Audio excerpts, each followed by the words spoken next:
Hello అండి అందరికీ. హమ్మయ్య! బెడ్‌షీట్లు, బొంతలు ఉతకడం అయితే అయిపోయిందనమాట.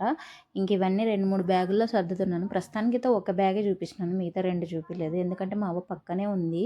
అది ఇటు పెట్టు, అది అటు పెట్టు అనేసి చెప్తా ఉందనమాట. నేను అందుకే ఇంక వీడియో తీసుకోలేకపోయాను.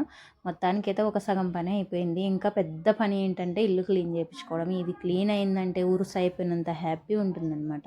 మేమైతే ఎప్పుడు ఉతుక్కున్న బెడ్‌షీట్లు ఇట్లానే పెట్టుకుంటామండి. మాకు కబోర్డ్‌లు అలాంటివి ఏమీ లేవు. అప్పుడు అది పల్లెటూరు కదా, అలాంటివి ఏం పెట్టించలేడనమాట మా తాత. ఓన్లీ మాకు పైన రూము పైన అంటే దగ్గరలో కొద్దిగా సుంచి ఇచ్చింటాడు మనకు అందేలాగా. ఆ సుంచి పైన పెట్టుకుంటాం. ఒక ర్యాక్ లాగా పెద్దగా ప్రతి రూమ్కి ఇచ్చింటాడు అనమాట. దానిపైన ఇంక వేస్ట్ సామాన్లు కానీ ఇలా ఎత్తి పెట్టే సామాన్లు కానీ మొత్తం ఇట్లా పెట్టుకుంటాం అనమాట. ఇంకా కబోర్డ్లు అయితే అలాంటివి ఏం పెట్టించలేదు మా ఇంటికి.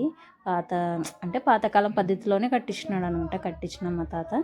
ఇంకా నచ్చితే లైక్ అండ్ సబ్స్క్రైబ్ చేసుకోండి ప్లీజ్.